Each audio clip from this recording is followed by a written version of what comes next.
Have you ever felt that the more you dive deep into your thoughts, the more isolated you become?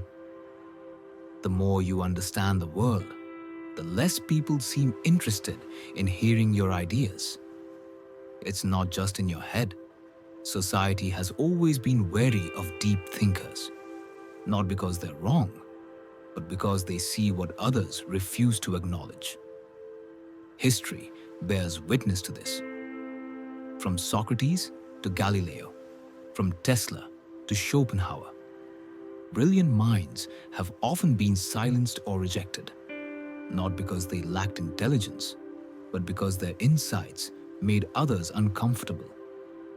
Schopenhauer, the brutally honest philosopher, once argued that intelligence was a curse. For him, the clearer you saw the world, the more isolated you became. But why does this happen? Why does society resist those who think differently? The answer lies deep within human psychology. Imagine standing next to someone physically stronger than you. You don't feel personally weak, do you? You might admire their strength or even envy them. The same applies to wealth. Seeing someone with more money doesn't make you feel attacked. But when you encounter someone intellectually superior, something shifts. Psychologists call this the mirror effect. A deep thinker doesn't just introduce new ideas. They reflect the limitations of those around them.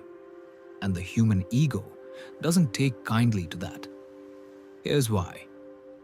Intelligence isn't like physical strength or wealth. These things are external, and they don't challenge how we see ourselves.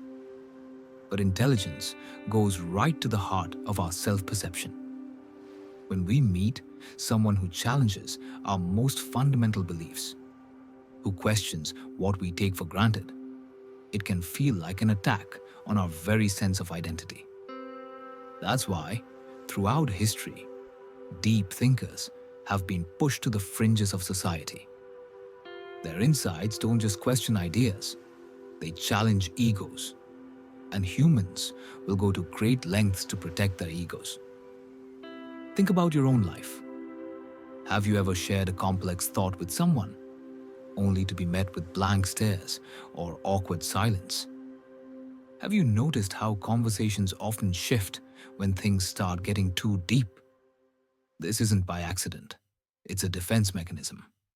When people face a deep thinker, their mind doesn't engage. It resists. It's self-preservation at work. It's interesting how confidence is often valued more than intelligence in social settings. People are naturally drawn to those who project certainty, even if their ideas lack depth. This is why charismatic, yet shallow thinkers tend to gain more influence than those who offer complex, nuanced ideas. We see this every day on social media.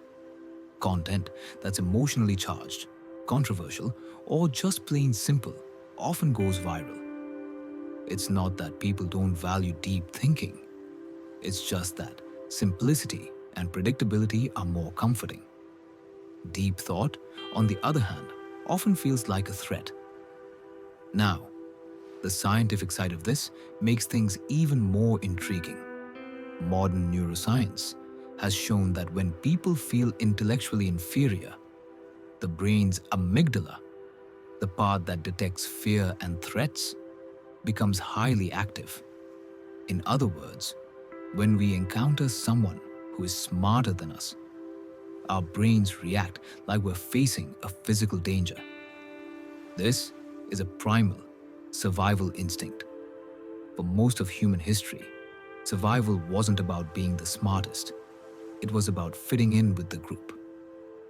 Being ostracized meant vulnerability, and vulnerability meant danger.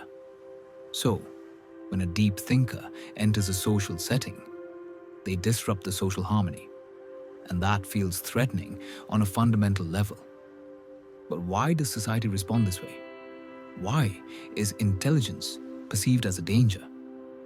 One reason is that humans are wired to crave certainty. The human brain prefers what it knows because it requires less energy to process. When something new or complex is introduced, it's seen as a potential threat. And change, even when it leads to progress, is uncomfortable. Consider this. In group settings, people feel more threatened by deep thinkers than in one-on-one interactions. Why? Social status becomes more important in groups. If someone feels outshined or intellectually inferior, they'll instinctively try to undermine or exclude that person. This explains why intellectuals often find meaningful conversations in private, but struggle in larger, social settings. The deeper psychological biases come into play too. The Dunning-Kruger effect shows that people with less knowledge often overestimate their intelligence, while highly intelligent individuals tend to doubt themselves. This mismatch causes friction, and deep thinkers are often dismissed by those who feel insecure. Then there's the status quo bias, where the brain prefers familiar, simple ideas over new, challenging ones.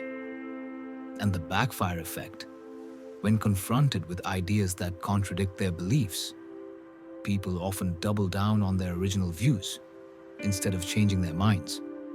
So, if deep thinkers are often rejected, what does society actually embrace? Comfort, a predictable world where change is resisted in favor of stability. People are naturally inclined to seek pleasure and avoid discomfort. And intellectual truth often brings discomfort. Schopenhauer's philosophy touches on this.